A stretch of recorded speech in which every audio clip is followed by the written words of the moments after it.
So, you did well.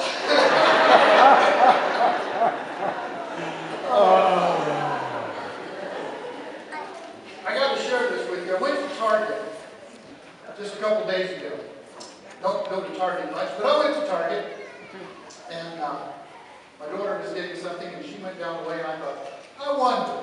And I went over to the card section and looked at Christmas cards. Do you know they had a little over 600 different selections on Christmas cards? How many of them were religious?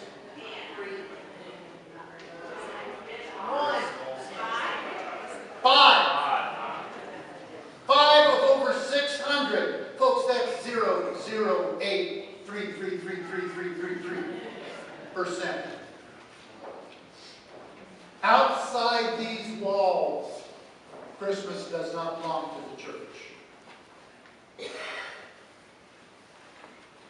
The only place these children who are up here are going to learn about it is from parents, godly parents, grandparents, and the church.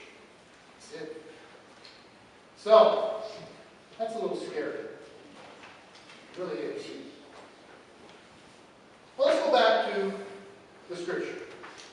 If you were responsible for selecting a young woman who was to become the mother of the Messiah, how would you go about it?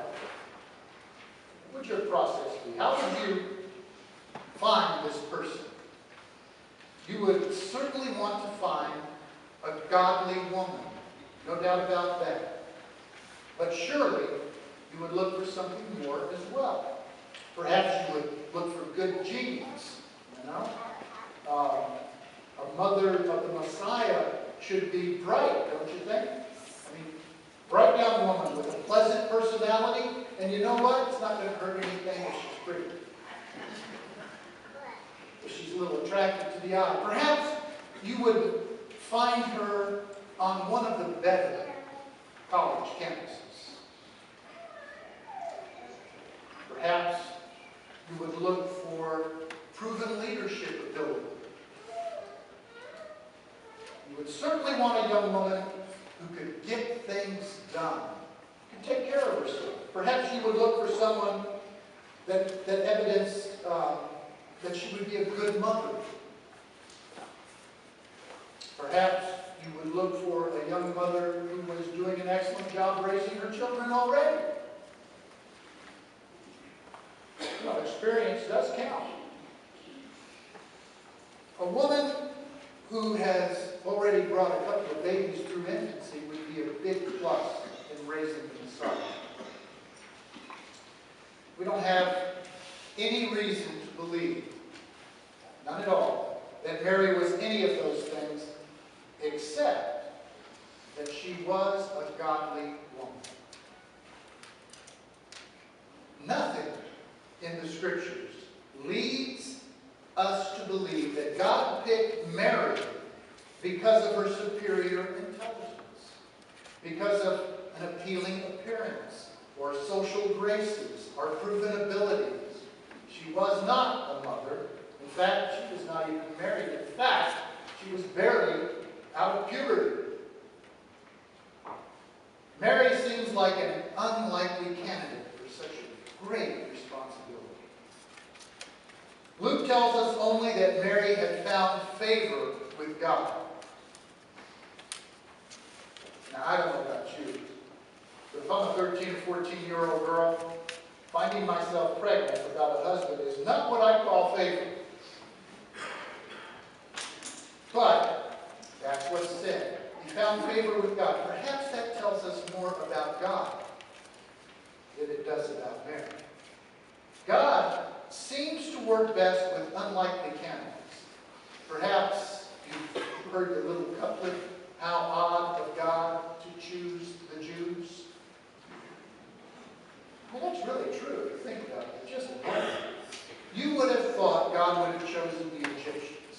I mean, goodness gracious, they had magnificent culture. Magnificent. Or the Greeks. They had a great love of learning, philosophy. Or the Romans with their power and their administrative ability By comparison, let me tell you, the Jews were a ragtag collection of not very faithful and not very accomplished people. How odd of God to choose the Jews. David is a good example of God's work. God told Samuel, remember the prophet Samuel, said to Samuel, go visit Jesse because I have chosen one of Jesse's sons to become a king. Now, Jesse's got 8 sons, and he doesn't bother to tell Samuel which one he's chosen. Samuel goes to identify the one who is to be king. And when Samuel met with Jesse, his eye fell immediately on Eli, a fine, strapping, handsome young man. Yes, indeed. But the Lord said to Samuel, do not look on his appearance or on his stature, because I have rejected him. For the Lord does not see as mortals see.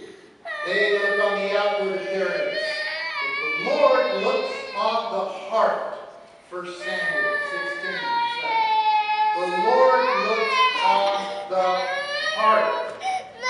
One by one, Jesse's sons, 7 sons, are graded past Samuel. And God rejects each and every one. Finally, Samuel looks at Jesse and says, don't you have another one?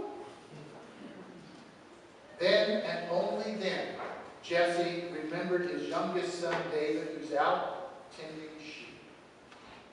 Obviously, Jesse thought David to be the least likely candidate among his sons, but David was the one whom God chose. Perhaps God chose David precisely because he was such an unlikely candidate. Perhaps God wanted to show that God can transform a mere lad into a giant or a giant killer. Or remember Gideon? I love that story. Gideon had assembled a pretty decent army. You know what God did? God said, send most of those folks home. We don't need them. Only when Gideon had whittled his army down to 300 men did God allow him to attack the enemy. The reason was clear. If Gideon and his great army had won victory, they would have believed that the victory had come by their power. But God wanted to make it clear that they had won the victory by God's power.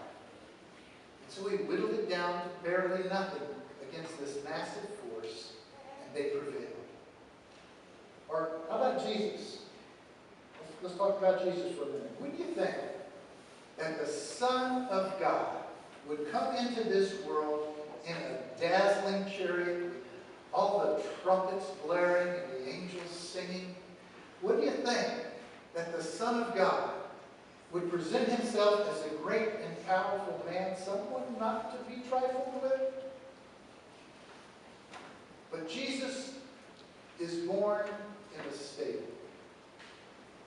and cradled in a manger. Jesus lived a brief and itinerant life in a far corner of the world and died on a cross. What an odd way for God to make his presence known.